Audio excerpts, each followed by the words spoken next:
Oh, your mercy never fails me. All my days I've been held in your hand. From the moment that I wake up until I lay my head, I will sing of the goodness of God. All my life you have been faithful.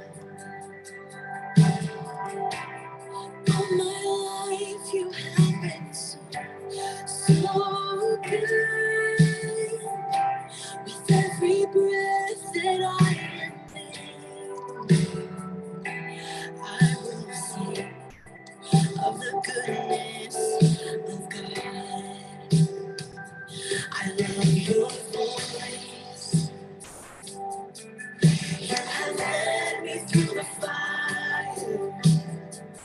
In darkest night, you are close like no other.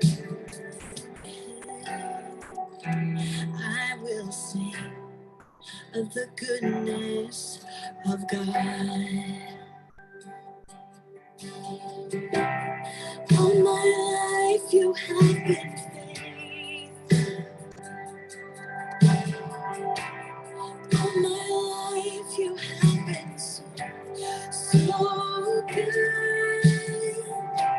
With every breath that I am able, I will sing of the goodness of God. I love your voice. You have led me through the fire. In darkest night, you are close like no other. I know you as a father. I know you as a friend. And I have lived in the goodness of God. Oh, this is my story. All my life you have been faithful. This is my song. All my life you have been so, so good. Every breath that I am able, I will sing of the goodness of God. 'Cause your goodness is running after, it's running after me. Your goodness is running after, it's running after me. With my life laid down and surrendered now, I give you everything. Your goodness is running, it keeps running after me. All my days, all my life you have been faithful. All my life you have been so, so good. With every breath that I am able, I will sing of the goodness of God. The Lord our God is ever faithful. He's never changing. Through the ages, from this darkness, you will lead us, and forever we will say, you're the Lord our God. The Lord our God, He's faithful and never changes. Through the ages, from this darkness, you will lead us, and forever we'll sing the Lord.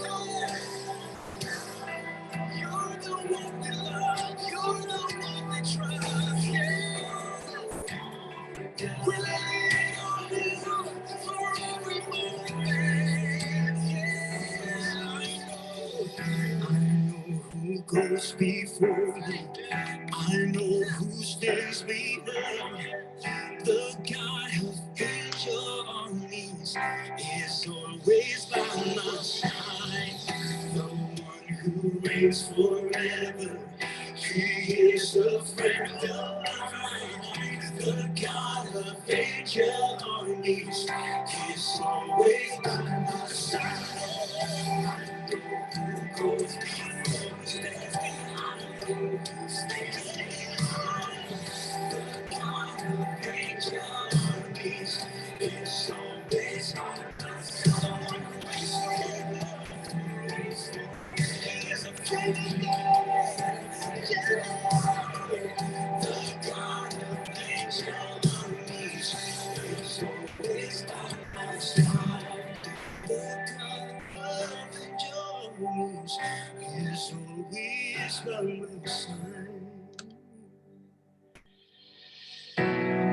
You're by our side. You've never left. We thank you, Jesus. We trust you, God. God, I look to you. I won't be overwhelmed. Give me vision to see things like you do. God, I look to you. You were my help comes from. Give me wisdom. You know just what to do. I love you, Lord, my strength. I love you, Lord, my shield. And I love you, Lord, my rock. Forever all my days, I will love you. To you, God, we trust you in any season. You're there with us.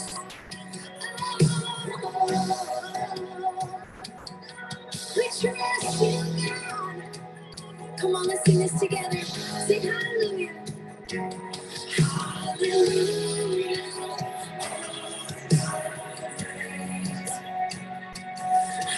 Hallelujah.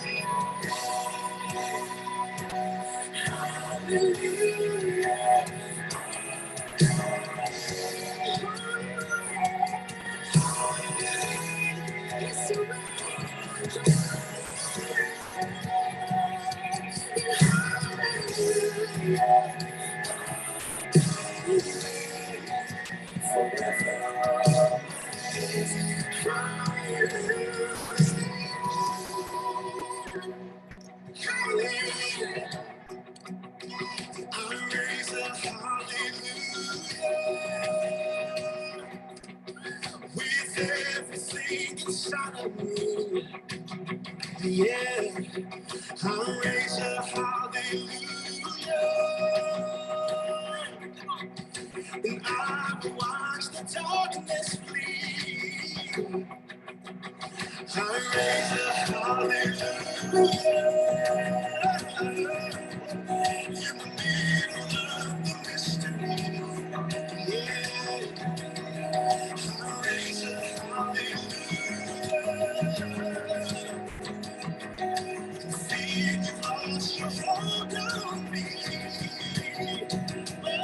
I'm gonna sing in the middle of the storm, louder and louder. You're gonna hear my praises roar.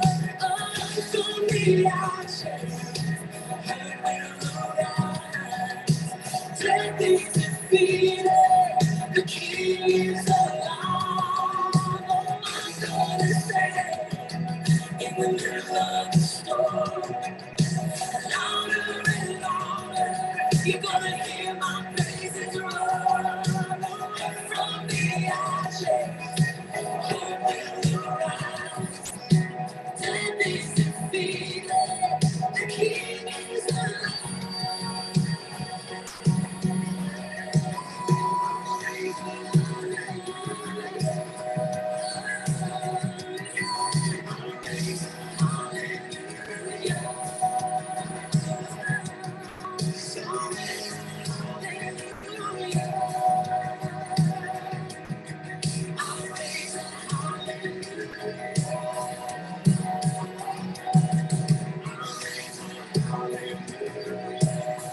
Even when I don't see it,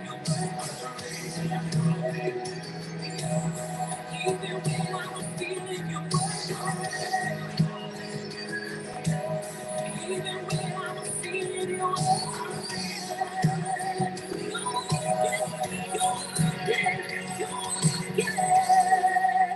Yes, God, you're always working. Come on.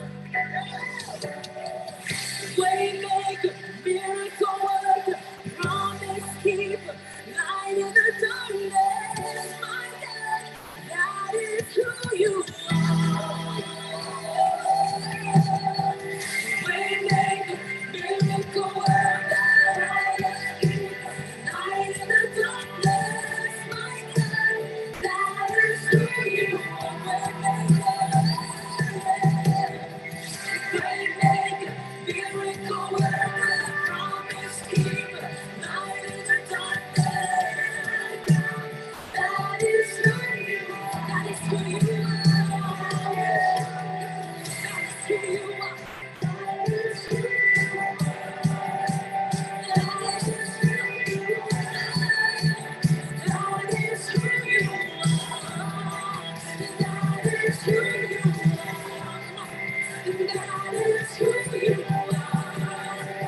That is who you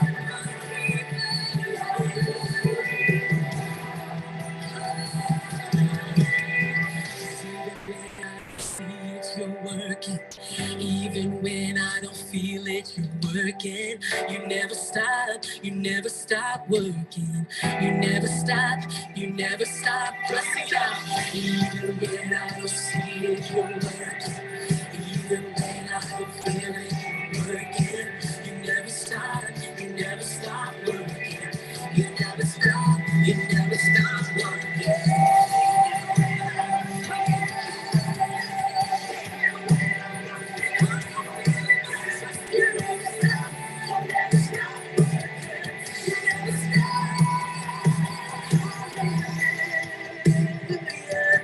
Praise the Lord to set me free. Hallelujah. Death has lost its grip on me. You have broken every chain. There's salvation in your name. Jesus Christ, my living hope. Hallelujah. Praise the Lord who set me free. Hallelujah. Death has lost its grip on me. You have broken every chain. There's salvation in your name. Jesus Christ, my living hope. Jesus Christ, my living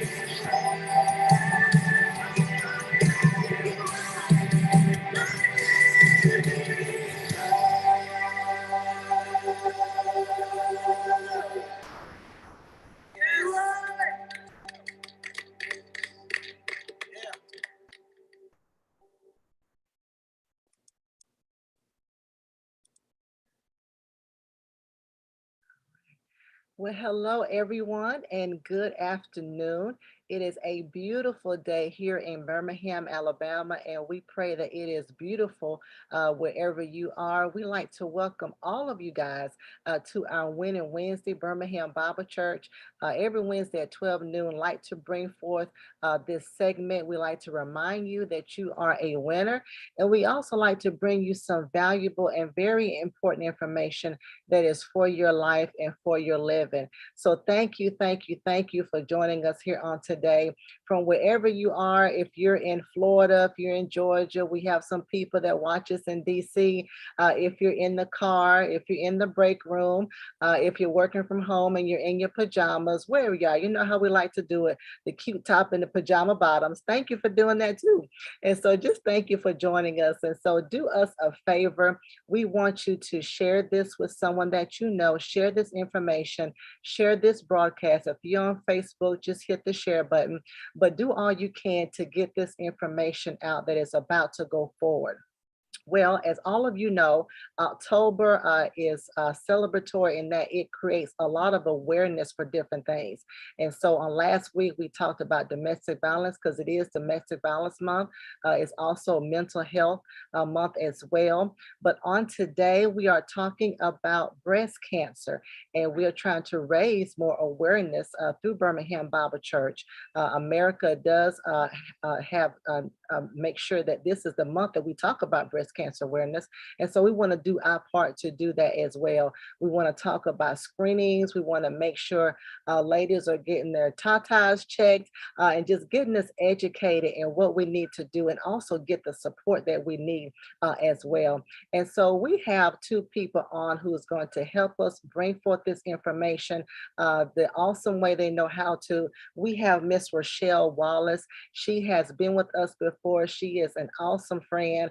She is our medical expert. And so she's going to give us all the medical background that we need to know as far as breast cancer, getting everything checked, what you need to do, what you need to look out for, all those great tips. And then after her, we're going to also talk to Dr. Allen, who is a breast cancer survivor. So she's going to talk about her journey as she has been recovered from breast cancer. And so I introduce to you guys, first of all, Miss Rochelle Wallace. How are you doing, Miss Rochelle? I am doing excellent, Lady Pam. Always pleased and so thrilled to be able to share with you and all of your viewers. Yes, ma'am. Thank you so much. Thank you. And so I've just promoted, I don't know if you have a PowerPoint, but I promoted you as a panelist. If you have one, if not, you can just share your information with us. I do. I'll go ahead if we're ready to get started. I do have a few slides that I'd like to share with you, and we can proceed from there. So I'll go ahead and get that started for us. But I wanted to just again tell you how much I appreciate this opportunity. And we're always pleased to get to share. As we were talking briefly before we actually went live, I always appreciate the opportunity to come before you and get, well, 1 minute. I got too many things going on here trying to get my slides started there. So give me 1 minute. No, that's fine. We just want to make sure, because I know, we're supposed to get these mammograms once a year. So I figure every year we need to make sure we're making our ladies aware, and then of course letting our men know, hey, if you have ladies in your life, hey, make sure they're getting their screenings checked as well, getting everything checked as well. So no, we need reminders, constant reminders, because life gets busy with kids and family, and so we kind of put it on the back burner. So we are so appreciative that you give us this information on a yearly basis. Yes, ma'am. I am thrilled to have this opportunity. Are you able to see my screen? Yes, I am. It looks great. Yes, ma'am. Okay, awesome. So we'll go ahead and just get started. We just entitled this Breast Cancer 101. I just wanted to just preface this by saying I am not a medical doctor, but we are community health advisors. We like to actually get the opportunity to go into the communities and share.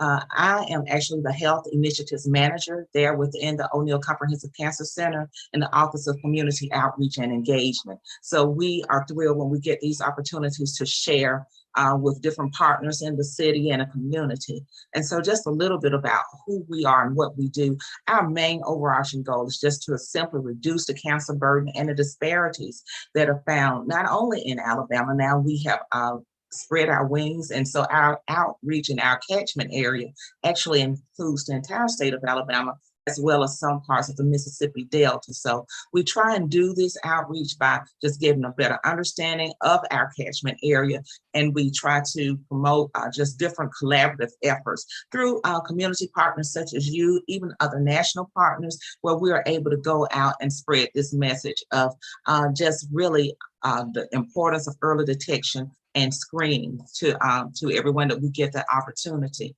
And we're able to do that primarily because we utilize what we call the CHAR model, where we go into these different communities and we identify what we consider to be natural helpers. And these people, they are coordinated by a paid staff of UAB, and they help us to really get the message out through churches, through all types of community centers, senior centers, just wherever we get that opportunity. So we are so excited to say that we have been able to train. Right now we have over 400, but down through the years, we're actually celebrating 25 years at the Office of Community Outreach and Engagement. And in that 25 years, they've trained well over thousands of different CHAWs within a community. And they help us to do just what I'm doing today and get that message out. And we pretty much right now, our impact cancers include these 5 main areas right now.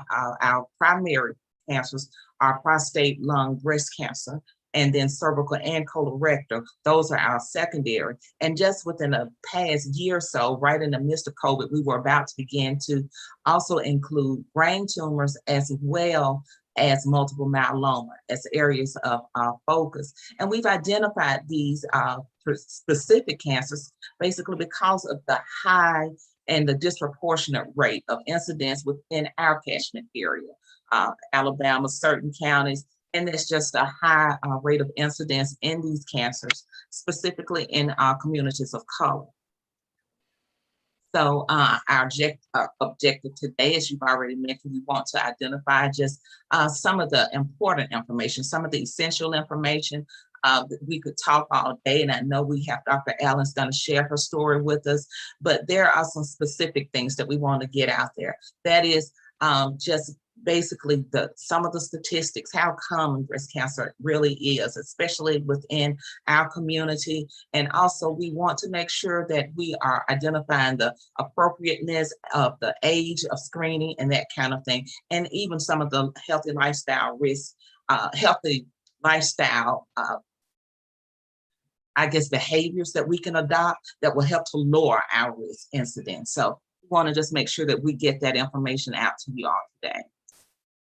So when we talk about just how common breast cancer is, I know you hear this all the time, so I'm not gonna even insult our audience by reading these slides verbatim, but just to know that that 1 in 8 is what the one statistic that we hear all the time, that there's a 1 in 8 chance. And I know you have people of faith here listening, but I always like to say, Lady Pam, get the facts and pray the truth. Get the facts, pray the truth. It's okay if we, just get this information that's going to help us to know what we can do. And I also want to mention this too, that while we always talk about women and breast cancer, but understand that men can get breast cancer as well. And understanding also the fact that when we talk about men, actually, there's an estimate right now of over 2,600 men would be diagnosed with breast cancer. And of that, even a little bit over 500, they've estimated that would die of breast cancer as well. So we don't want to exclude that. And I'm learning that the more I go out and the more I have the opportunity to interact. Of course, this past year has been a little bit different for us because our engagement had to take on a totally new shape with COVID, and we did so much virtually. But now that we are getting a little bit more opportunity to interact, I actually had a man to come up to the table, and he was like, "No, I want all this information," because he had a buddy of his that had just recently been diagnosed. So we always want to make sure that we are sharing this information, just the importance of it, because if you have that breast tissue, you want to make sure that you're doing the proper things as far as just noticing any differences, anything that feels or looks different, so that we can get that information to our medical providers. And the other thing is, while the rate has really been somewhat the same between African-American women and Caucasian women, it's not been a significant difference in the rate of diagnoses. However, the African-American women, they tend to die at a higher rate. And they tend to think that this may be attributed to later diagnosis. That when they are diagnosed, it may be at a different stage, and all sorts of things that come to play in that. But these are some of the common facts that we talk about when we're talking about breast cancer. And the other thing is just simply that it's the second most common cause of death among many women, such as Caucasian women, African American women, and American Indian, that these different races and ethnic groups. Of course, the leading cause of cancer death is still lung cancer. It's the #1 cancer cause of death, and that's in men and women. And just briefly, just going back over some of the things that I just mentioned to you, just make sure, women, that you know how your breasts feel. Notice any differences. Sometimes people may mention, well, one of them looks a little bit larger than the other and that kind of thing. But, and I'll mention this a little bit later, but just understanding that there's no, we'll talk about the symptoms later, but every woman's story is different. And I'm sure Dr. Allen will allude to you know, that as well, but her story may be different from someone else's. And I say that because as I've gone out here lately, it's amazing to me how so many women say, well, I didn't feel anything. I didn't feel anything, but I went to the doctor and they noticed something else. So when you hear that, just understand that that may be a symptom, but it's not necessarily the case in every woman's particular story. The other thing off of this page I want to really emphasize is that not all lumps are cancerous. So because you do feel something, you know, don't panic on that. You definitely want to let your doctor know about that, but that does not mean necessarily that it is cancer. And some of this other information I'll get to on one of the other slides. When you're talking about the breast health, this is the important fact about this slide that I like to bring out.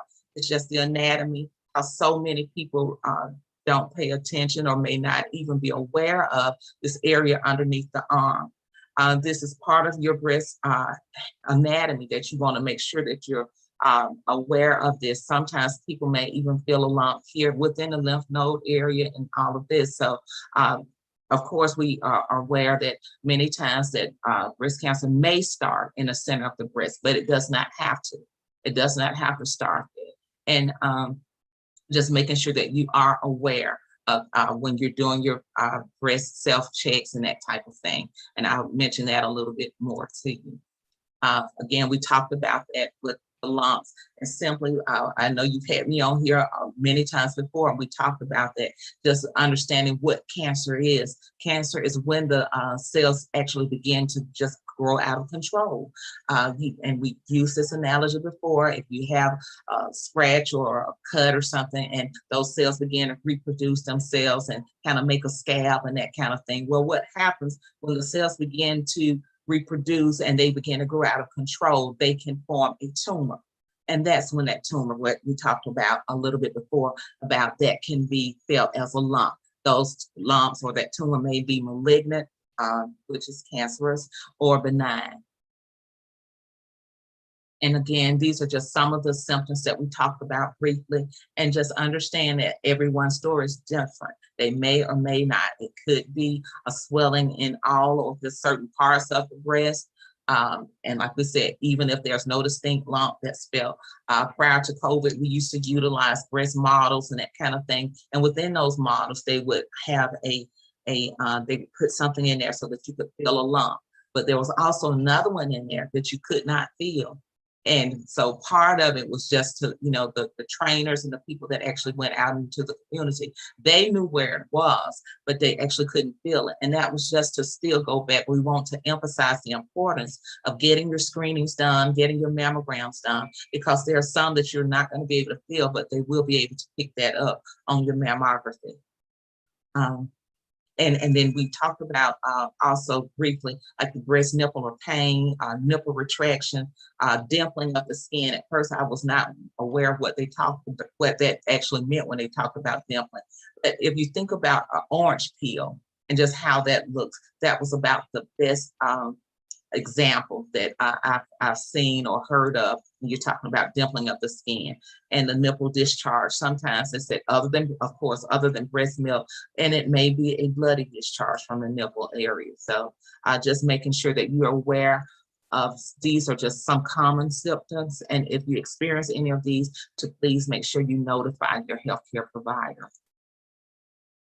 And when we talk about the risk factors, we've talked about this before too. There being two main sets of risk factors, those that you can do something about, basically, and those that you cannot. Well, the two most common or major risk factors for breast cancer are simply just being growing older and being born a woman. Of course, not much you can do about that. The hormones and that kind of thing that are involved within that, and then just growing older. So these are things that we talk about when you want to mention those things that you really can't do a whole lot about it. And when you're talking about family history, personal history, just having a personal history of even a prior cancer can actually increase risk.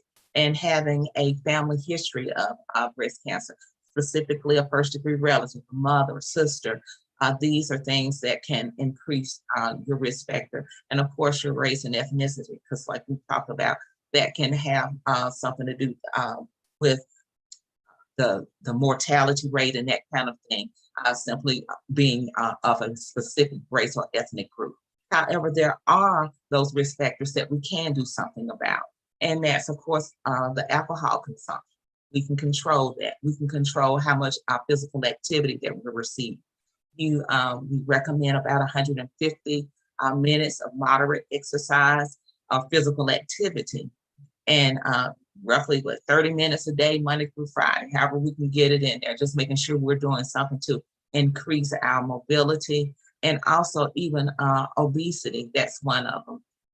When we talk about just your diet and what we're eating and the impact that that can have on our weight, we've also found out through CDC that obesity is linked to over 13 different cancers.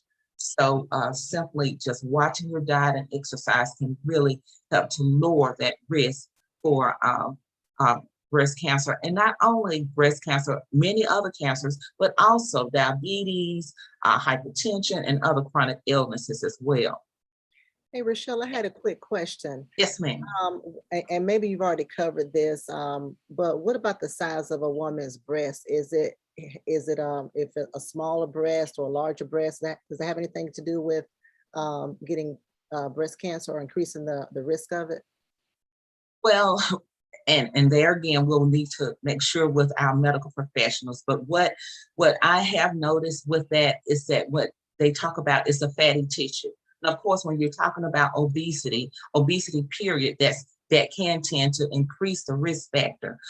So the size of the breast, more so than the size, I'm thinking just more so the fatty tissue that's involved. That sometimes can lead to a higher risk of developing breast cancer. So more so than just is leaning more toward the fatty tissue than I would say just that. And because you have so many breasts, many of the breasts are formed with fatty tissue as well as the muscle area and that kind of thing. That is where it actually can come to play in. And you may hear the thing where people are talking about dense breast tissue and that kind of thing.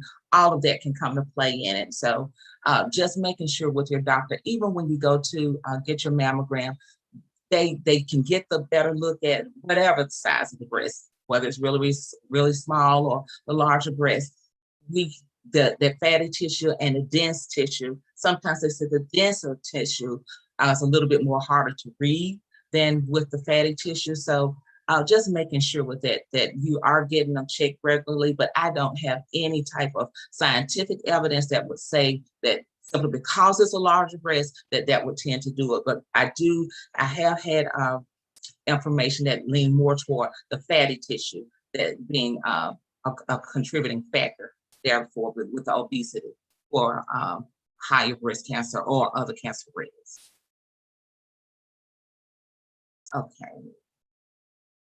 Okay, and we've talked about briefly the exercise, the tobacco, and the diet and that kind of thing. And another thing I wanted to mention when we're talking about cervical cancer, especially, one of the things that we can do for lifestyle modification, make sure that you're getting your screening and make sure that you get the HPV vaccine. HPV vaccine is linked directly to helping to prevent cervical cancer. So want to make sure that you're speaking with your doctor about that, especially within the proper age groups. They can actually start getting the HPV vaccine as early as 9 years of age, and is available not only for girls, but also for boys as And briefly wanted to just go over these. Now, back a few years ago, we used to hear a lot about breast self-exams, and we still encourage women, like we said, to know their body and to do their monthly checks around the same time each month.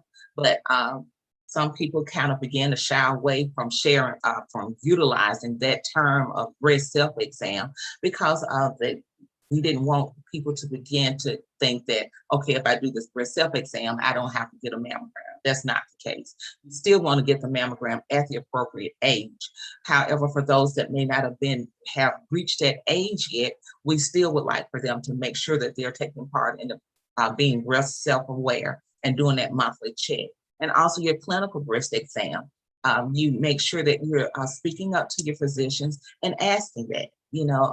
When at age 21 years of age and up, you should be getting that clinical breast exam by your healthcare professional. And if not, you can ask them, hey, I think you should be doing this because the mammogram is recommended for those women that are age 40 and up at least annually is what the recommendation is right now.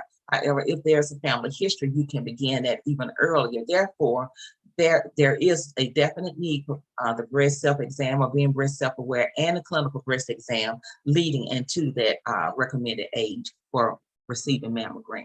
And there again, we just want to emphasize the fact of knowing your breast, make sure you know your family history and reporting those changes. And I like to say this too, it's so important that you make sure that you give that information of any family history. It can totally change the trajectory of the screenings, that your doctor may recommend, when they're going to recommend them, and all of that. And I think you mentioned one time before, Lady Pam, about, just knowing that family history and the difference that it made, because once you know that and you can share that, it really does play an extremely important role in personalizing your treatment or your screenings. And here again, this is just a breast self-exam, just a document, a diagram, that's sharing how you can actually do these breast self-exams. And there again, just making sure that you're doing them around the same time of the month. And they emphasize that because, of course, during menstruation, of course, things may feel different. Things may be a little bit more tender to the touch and that kind of thing. So if you're doing it around the same time, then you'll know, okay, well, this wasn't like this last month, this time. And then, not having to compare that with the differences around with your menstrual cycle or not being on the cycle, just making sure you're doing it around that same time.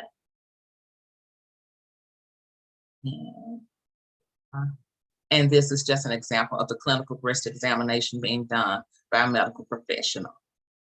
And of course, we always want to recommend a mammography. Being the best screening tool that's widely available right now is still the gold standard. Many people are now talking about the 3D mammogram. And of course, if your insurance will pay for that, that is something that is pretty much widely available now through most of the screening facilities. And just making sure that you are requesting and you're scheduling these mammograms. COVID played a big part in and really there were a lot of screenings that were not done. In some screenings, they were as high as 80 to 90%. I'm sure Dr. Allen can attest to the need for us to continue with the screenings. That there was an estimate of about 18,000 misdiagnoses in different screenings as a result of people having not been able to get their screenings or delayed them or postpone them or whatever due to COVID. So please, whatever you do, make sure that you're getting back in there, getting those screenings scheduled for your mammograms, as well as colonoscopies and all of those things. We want to just encourage everyone to make sure that you get those on the books if you have not. And just briefly, we cannot stress enough how early detection is key. Early detection is vital. And early detection saves lives. So your treatment options, really they can vary based on the stage and the size of diagnosis. So if you can detect some of these things at a little bit earlier, it actually opens up so many more options for treatment for people. Whether you can get a lumpectomy or mastectomy, all of these things, they can vary based on the time that diagnosis is given.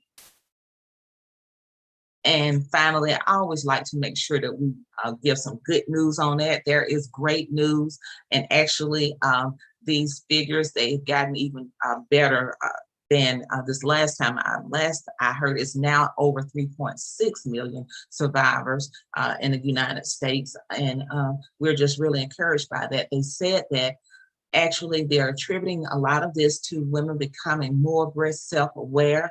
Their breast cancer education, such as what you're allowing today, Lady Pam, where ladies are getting out there, they're getting their mammograms done. There's not the same stigma or timidity to people talking about, hey, do your breast self-aware checks, and making sure that you're involved about being an advocate for yourself and making sure that you're taking charge of your own health.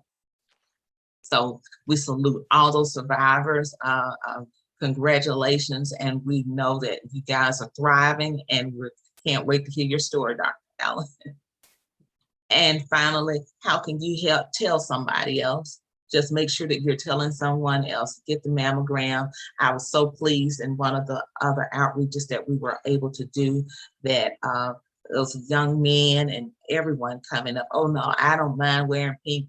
Give me a bracelet. I want to wear my pink, or my grandmother or so. Hey, just tell, it doesn't matter who it is. Just make sure that you're telling someone else. And they were not ashamed to say, oh, I'm going to tell my friend, I'm going to share this with my coworkers. So we're so encouraged by that. And just make sure that you continue to spread the word that early detection does save lives.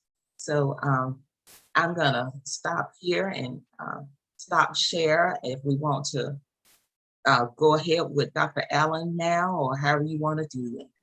Yes, ma'am. That was one question I was going to ask you. Have the numbers gotten better as far as, women getting mammograms, and have the deaths decreased? And so I'm so happy that, that is a positive, that we're moving forward in the right direction.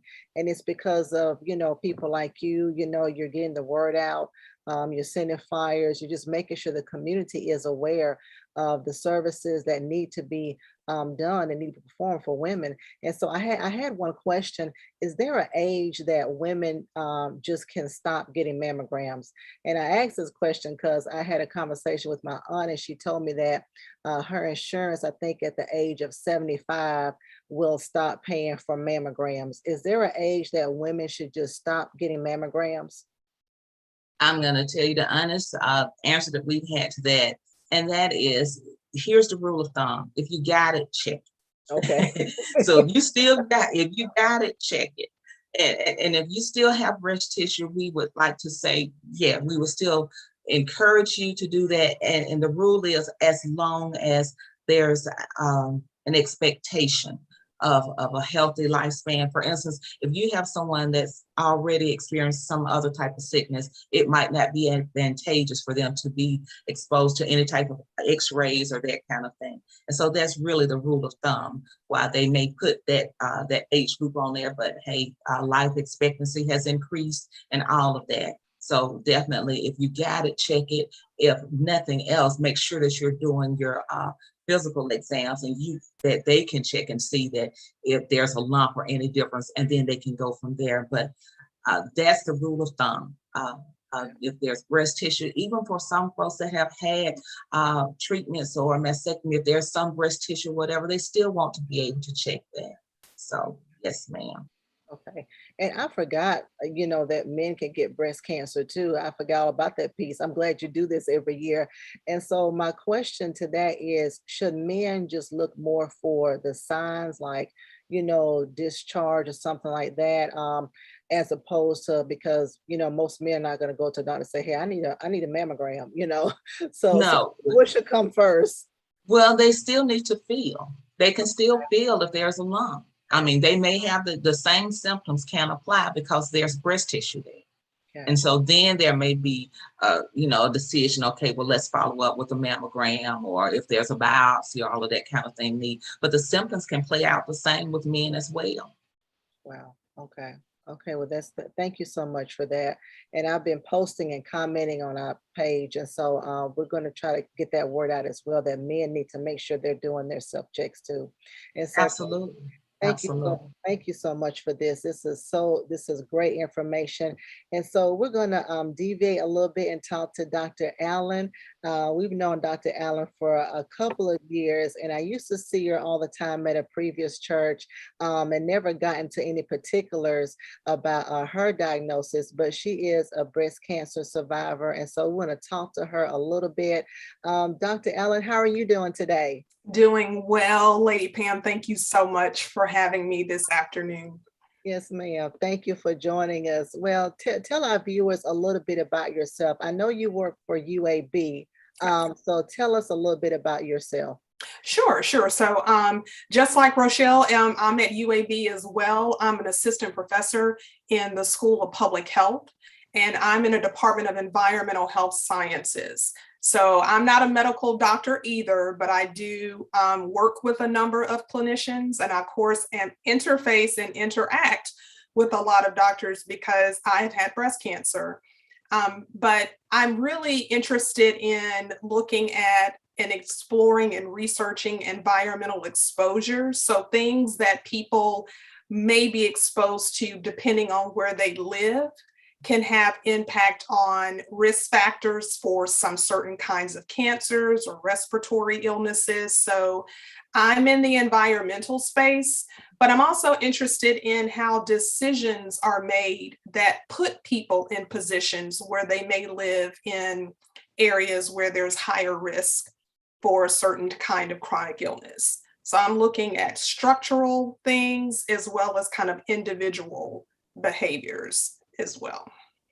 So I'm a researcher at UAB. Awesome. We need everybody to come together with all these different aspects to make sure that we all know the information. And so that's great. That's awesome. So tell us, how old were you first were diagnosed with breast cancer, or what happened? What did that look like for you? Yeah, so that was really interesting. I was 35 years old when I was diagnosed with stage 1 breast cancer. And it was in October. Interestingly enough, during Breast Cancer Awareness Month is when I was diagnosed. There's an interesting statistic that the American Cancer Society actually has on their site that essentially says that in women under the age of 45, breast cancer is more common in Black women. So I was 35 when I was diagnosed. I was not of that age to actually have a mammogram because that's typically recommended at the age of 40. Mm-hmm. But I ended up having a mammogram at 35. And essentially what happened was I'm just bopping around in life. I was having my annual exams with my regular internist, and I was having clinical breast exams done during those appointments. And back to something that Rochelle mentioned around dense breasts and dense breast tissue. I had that. It's called fibrocystic breast. It's breast is lumpy and it can be dense. And a lot of Black women do have that regardless of size of the breast. So my doctor tells me, she says, I don't really feel a lump. You have lumpy breast, but I don't feel anything that would make me think you have something going on. She said, but why don't you just get a screening mammogram just for general purposes? And I'm thinking, okay. I could have completely blown off that appointment, never made it, forgotten about it, all of that. So I had the screening mammogram in in February of 2012. Nothing came out of that screening mammogram at all. I was told, you've got lumpy breast. They're kind of dense. Why don't you just come back in 6 months and we'll just take some more pictures? Well, 6 months later, that's August. August of 2012, I go back and I could have blown off the appointment again and never shown up or not done it or forgotten about it. We all have busy lives. I could have done that. I went back and I had those pictures taken and they said, we don't really know. We see some things that look like some calcifications, just some little dots around your breast. but this doesn't look like breast cancer, but we're just going to keep an eye on it. But we're also going to do an ultrasound of your breast. So come back for that. Hmm. Okay, fine.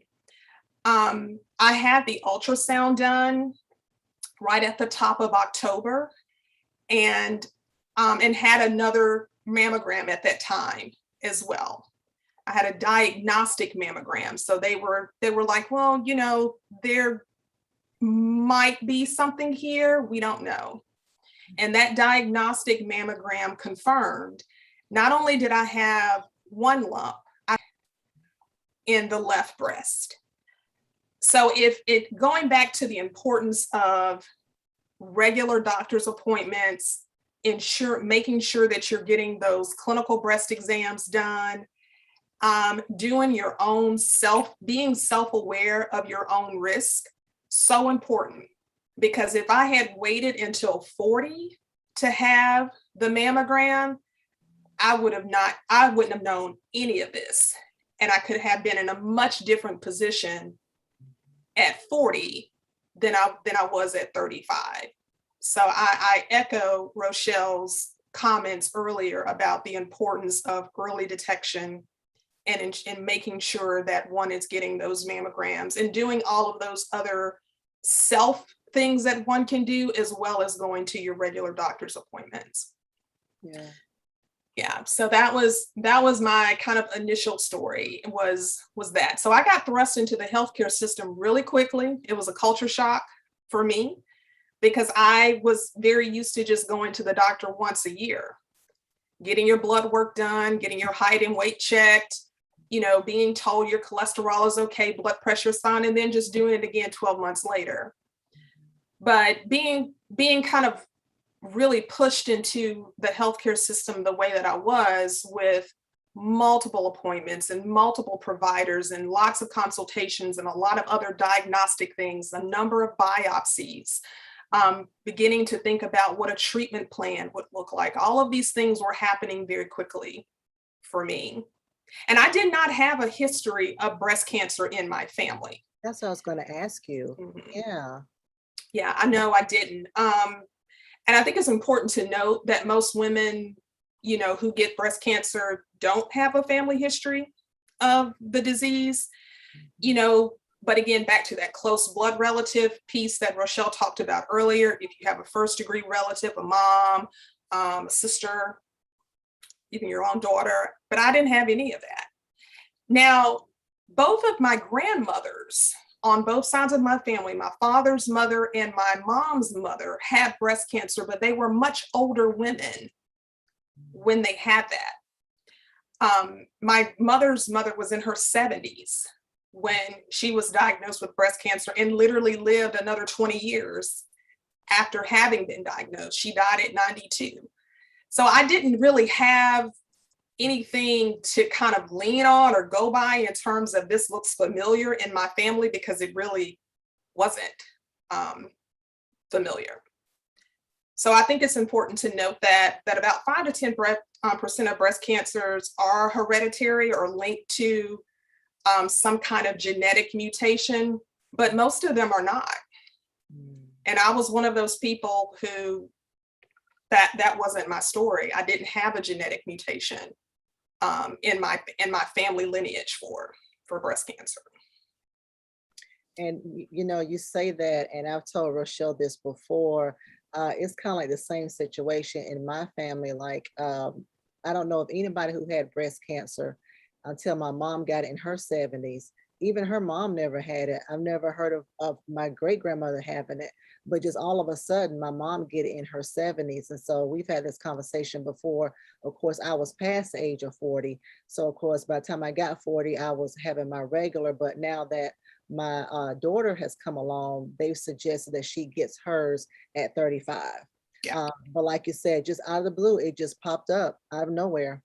And so like you say, it's so important to have a great doctor, a great clinician who's not going to blow stuff like that off, and making sure that they're doing those exams and that also that we're continuing, you know, we're doing what you did, you know, okay, he feels something, I need to go ahead and go see make sure I go ahead and get my mammogram. So making sure that we do our part as well. Yeah. Yeah. Yeah. And I will tell you how the Lord works. This particular internist that I was seeing after I was diagnosed, she left UAB. She Wow. went to another institution. I have never seen her again. If she had not been my doctor Yeah. at that time, it could have been someone else who would have said, yeah, you have lumpy breasts, but never made the recommendation or the referral for me to have the mammogram. And in this whole story, we wouldn't even be talking about this right now. So, I think about that often during this time of the year in October and go, God, you put this person in my path and in my life for a reason. I didn't know why. And again, this was someone I just saw once a year. Didn't have that much of a relationship with them. Saw them literally one time a year.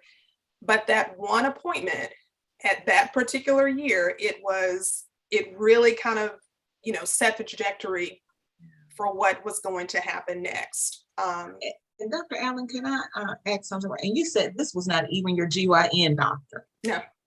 Wow, Oh, that is amazing. It was Absolutely not. amazing. So with your regular internist, Regular internist, just going again wow. every year for just that annual physical, exam. Mm-hmm. And she said, I think she just said, why don't you just get one? And it was so casual, very kind of laissez-faire, like just get a screening mammogram just to have it as a baseline for when you do turn 40, they'll have something to compare. Mm-hmm. Wow. Having no idea that this was going to be the story. Totally changed the trajectory It did. altogether.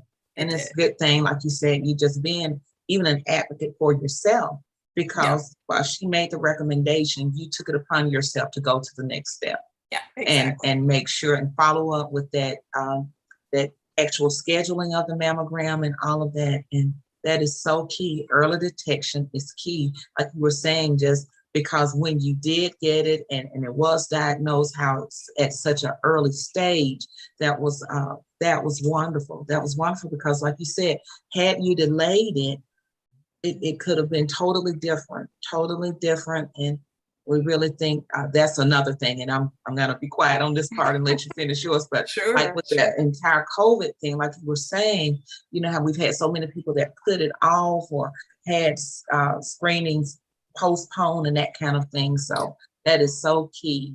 That's amazing. It is. And I think it's important, the work that you all are doing with O'Neal Cancer Center and the CHA model, and really encouraging people to continue to follow up and ask those questions and show up at those appointments.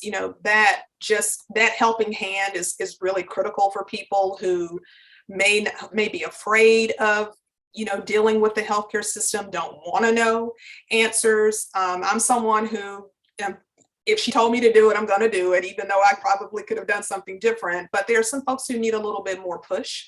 And so what it is that you all are doing with the community health workers across the state and where you are in Mississippi is so, so important for those who really may have some hesitancy with dealing with the healthcare system, or don't want to interface with it at all, or don't have a regular doctor. So, I applaud your efforts there.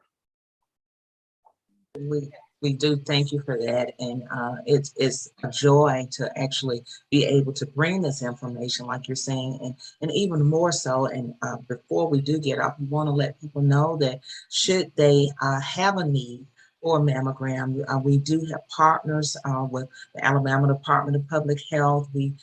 There are many resources available for people that may be under or uninsured, that we can help them to get the assistance that they need. So I will add my information and contact information to the chat box.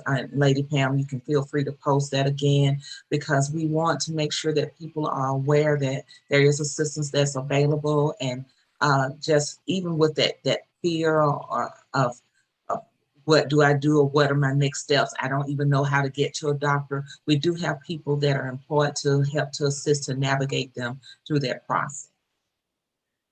And I'm glad you said that. That was something else I want you to say is how can people contact you? If they don't, is there funding available if they don't have the money for a mammogram? Yes, it is. And now that assistance is not directly through our office. We are partners with Alabama Department of Public Health, and they have a BSEP program, the Alabama Breast and Cervical Early Detection Program. They have assistance, and we do have other partners that can help and assist in that navigation process for them. And they will, there are some financial regulations through the BSEP program, but there are other alternatives available for them should they need help. And again, that they can reach out to me at coeinfo@uab.edu, or they can actually call the line at area code 205-975-0003. And additionally, I don't even mind, there is an actual hotline number to the BSEP program. That number is 1-877-252-3324. And it's 1-877-252-3324. And they can take them through any qualification process that they may have with that. And again, feel free to reach out to me directly at the COE email, and we'd be glad to assist them with that. Okay, yes, ma'am. I've actually put that in there.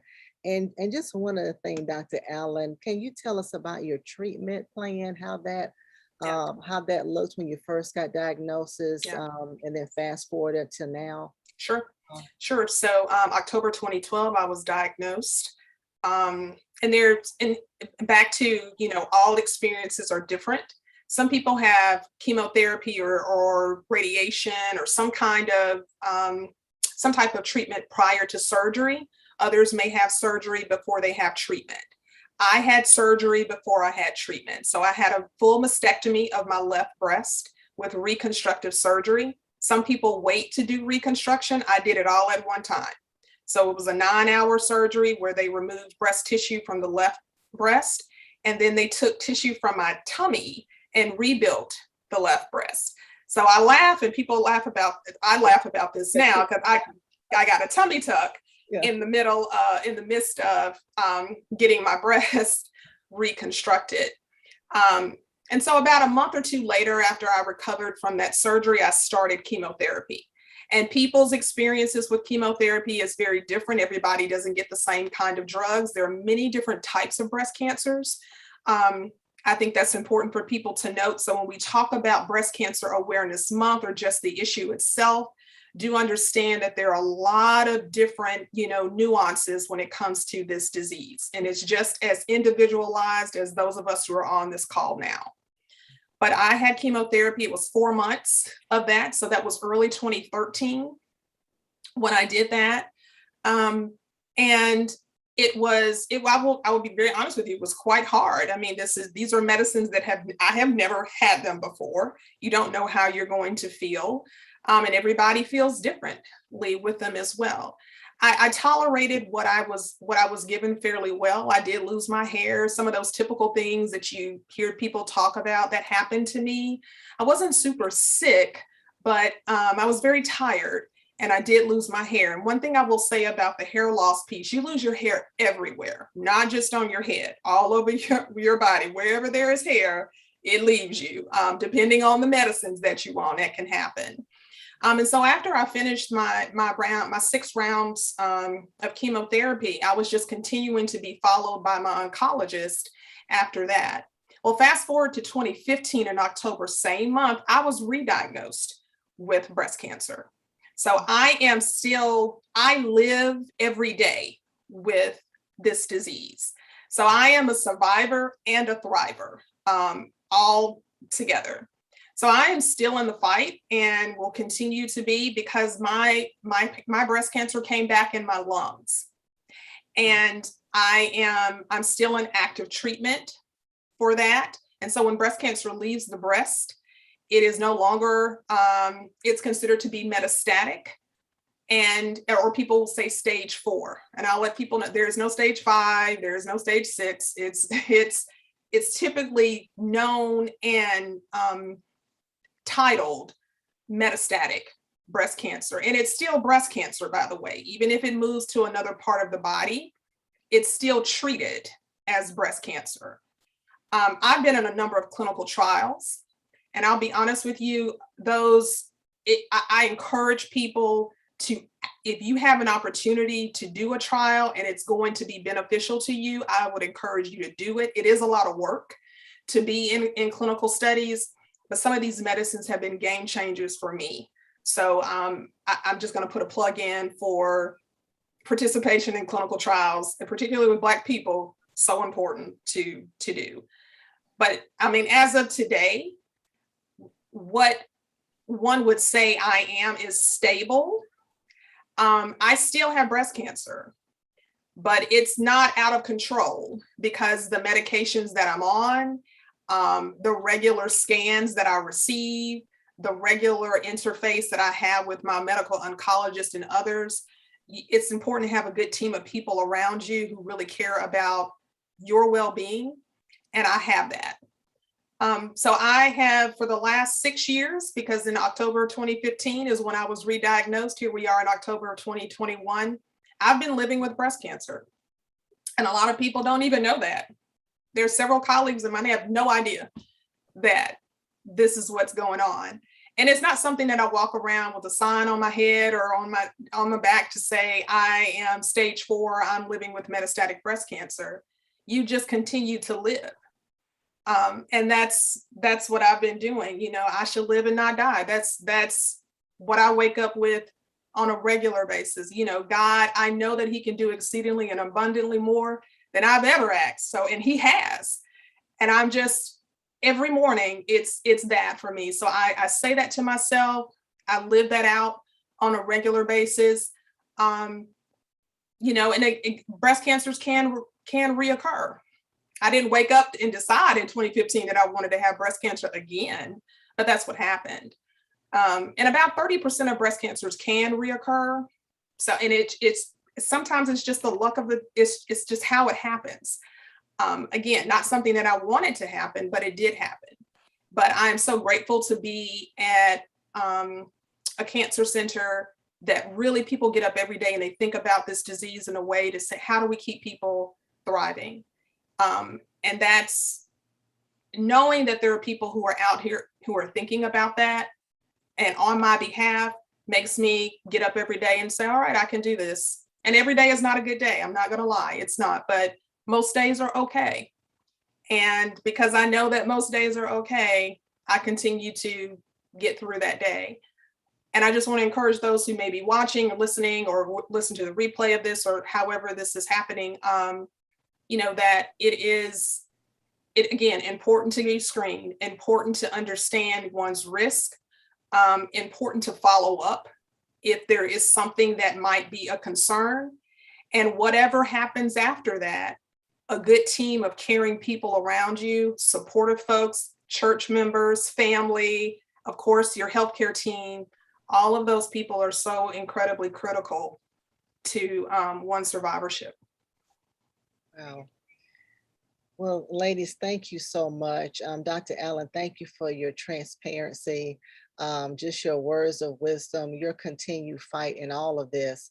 You are, I mean, you don't even look like you've been through all the stuff that you've been through.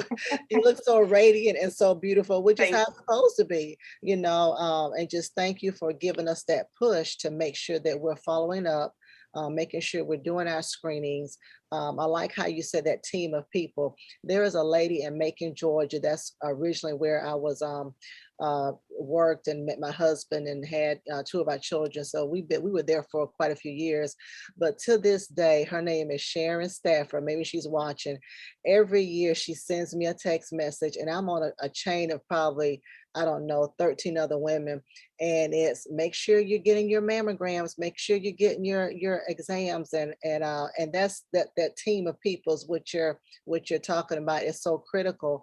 You know, even if just, you know, text your sister, text your mom, just text somebody and say, hey, make sure you're getting it. And then if diagnosed with it, making sure you have a great team of people.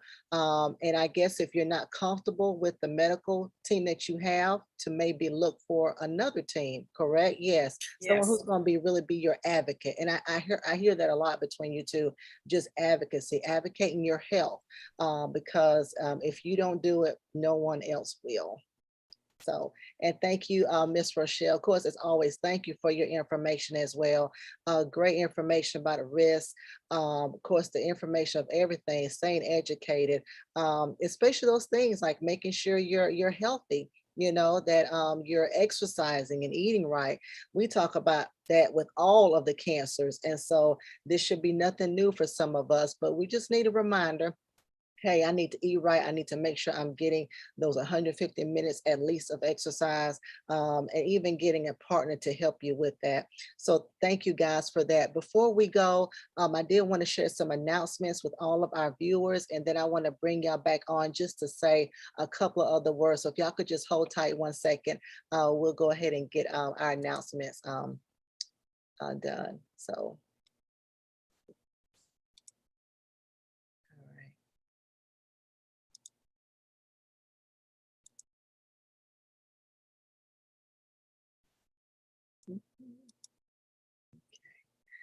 All right. Thank you everyone for joining us. Of course, this is Birmingham Bible Church. We had our Winning Wednesday, talked about breast cancer or wellness with Rochelle Wallace and with Dr. Allen. So thank you for joining us. It is 2021 and our theme for this year is Reconstruction 21. We are believing God that He is going to reconstruct everything in your life as well as your health, as we talked about on today. You can watch us on all of our social media outlets. We are on YouTube, we're on Facebook, we're on Twitter, and we are on Instagram. There are other ways that you can stay connected with us. We have an app. Go to your app store, download My Sunday, and then locate Birmingham Bible Church. There you will get information, you will get notifications, and we have all of our flyers. And so you're able to recognize and see everything that we have going on at Birmingham Bible Church. And then, of course, to receive text messages, simply text BBCWW to 94253. That's BBCWW to 94253, and you can receive text messages as well. We have a business directory for all of you who are business owners. If you want to be a part of it, if you want to grow your business, go to our website, bhambc.org, scroll to the bottom. You will click on business directory and then you can key in your information. This is a free resource and you are not only just a part of our website, but you're also part of a 54,000 plus Christian database. And so this gives you a lot of exposure. So you want to make sure you're taking part of that on today. And then every Tuesday at 11 a.m., we have a study in the scriptures with Pastor Mason. We are studying through the book of Philippians. We are having a great time walking through that book. So please join us on all of our social media outlets every Tuesday at 11 a.m. And then you just heard from Dr. Allen and Miss Rochelle Wallace talking about breast cancer wellness. Last week, we had domestic violence. We had some great speakers on that. We had a domestic violence survivor. And of course, we had Miss Alexandra Means. Please go back and watch that powerful testimony, powerful information that went forth. On next week, we're going to have Deacons Wright. It's also Financial Planning Month. And so he's going to talk to us about financial literacy and what all that means. So it's going to be next Wednesday, of course, at 12 noon. And then our sermon series for this month of October is family issues. All of us are part of a family, so all of us have issues. So of course, please make sure you're watching us every Sunday at 11 a.m. as Pastor Mason talks about that. It's going to be a great one again this Sunday. Last week, he talked about blended families. And so you want to go back and watch that. That was some great, great and powerful information for those of you who are involved in blended families. And then our prayer room is every Monday, Wednesday, and Friday at 6 a.m. That number is 727-731-0433. That's 727-731-0433 every Monday, Wednesday, and Friday at 6 a.m. Of course, we have all of our virtual hangouts that we have going on. Of course, you see them on the screen. If you have any questions or need some further information, please contact us at ladypam@tcowi.org. We'll resume our 30 days of Taming the Tongue in November. We're taking a break. So we're going to resume that the first Saturday in November. So we'll let you know once we get that kicked up and get that started.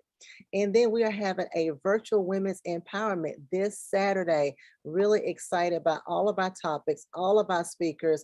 Our theme is Built by God. You were built for this. And so we have some women that's going to tell us how we were built to be physically fit, to have great health, to be super moms, to handle our business, and to have a relationship with God. If you want to have a t-shirt, Built by God t-shirt, Nikila can do any color t-shirt. She can do any color writing. Please contact her. Her number is 205-915-7989. And then you can also direct messenger her on Facebook at Nikila Huggins. And then the very last Saturday this month, we are having our World Mental Health Conference. We have 3 great speakers, 3 clinical psychologists who are going to talk to us about how we can have great mental health. And so we have someone who's going to talk about overcoming anxiety, someone who's going to talk about I'm suffering from depression. What can I do about it? And then someone who's going to help us just love somebody who has a mental disorder. So that's going to be free. It's going to be virtual, 10 a.m. October the 30th. Please make sure you're watching us on all of our social media outlets. And then for all of our kiddos, for those who are even part of Birmingham Bible Church, we're having a drive-by trunk or treat for you guys. We did it last year. It came off with just flying colors. It was so exciting. We were in our costumes. So listen, kids, make sure you're in your costumes, dress up in your favorite one, social distance, and then you'll be able to get candy out of the candy mobile and then go in the house and eat all of it. Okay, and then also we have, I believe this month or next month is scholarship month. And so we have Shada Spikes. She is going to teach us how we can get free money for college. So this is for parents, parents if you're going back to school, teenagers, those in middle school, younger kids. Listen, it's going to be a private Zoom, but she knows how to do it. She went to school debt free. She also had money saved over for her down payment on her first home. So listen, she knows what it takes. So that's going to be Saturday, November the 6th at 12 noon Central Standard Time. This is going to be private. We're not showing this on all of our pages. So make sure you contact me, Lady Pam at tcowi.org. And then we're having a virtual business expo in the month of November. I believe the Saturday after Thanksgiving is considered Small Business Saturday. So we want to showcase all of our business owners. Email me. We're going to do a special recording so that we can show it and make sure you get all the business that you, so y'all can be millionaires in the next couple of months. So make sure you email me at ladypam@tcowi.org. And then we have several ways, of course, you can give to the ministry. Thank you for how y'all have given thus far. Of course, you can give through Givelify. Go to your app, download Givelify, locate Birmingham Bible Church. You can give that way. Of course, you can mail your tithes in at P.O. Box 360-321, Birmingham, Alabama 35236. Or you can give via text to give, which is how I give, 205-289-1938. Put in the $, the amount you want to give, fill out a simple registration form, and from there, you can send in your monies that way, your donations that way. Also, we can give via Cash App, which is $BHAMBC, and also you can give through PayPal, which is bhambc.org.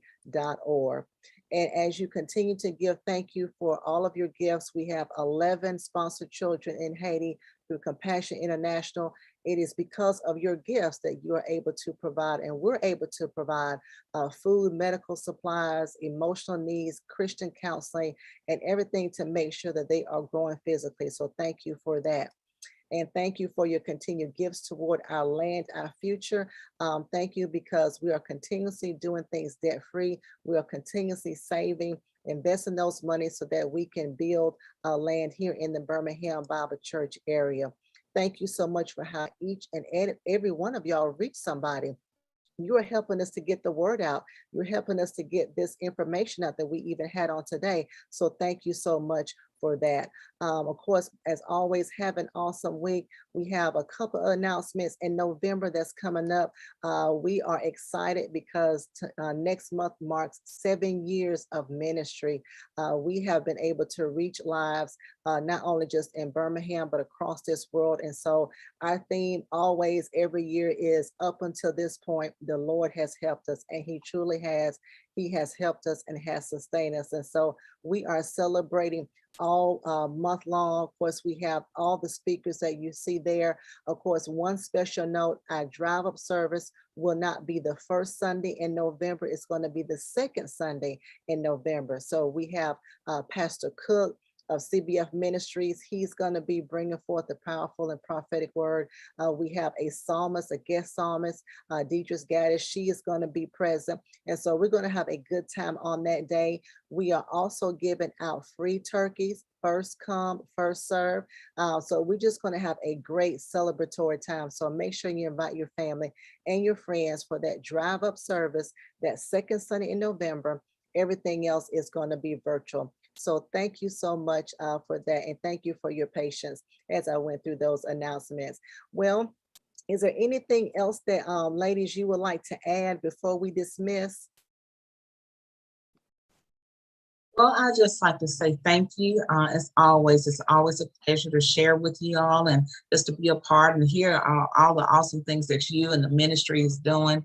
We want to make sure that we're taking care of these bodies, spirit, soul, and body, and that we'll be sanctified wholly according to the word of God, and also just what we know in the natural as well. So I thank you for this opportunity, and just want to encourage everyone to make sure that they are sharing, just sharing the message of early detection, the importance of early detection, and early detection saves lives. So make sure you're continuing to be an advocate for yourself and taking heed to the educational and awareness and all of the information that you're getting this month and all months, really, to be an advocate for yourself. And remember that early detection really does save lives.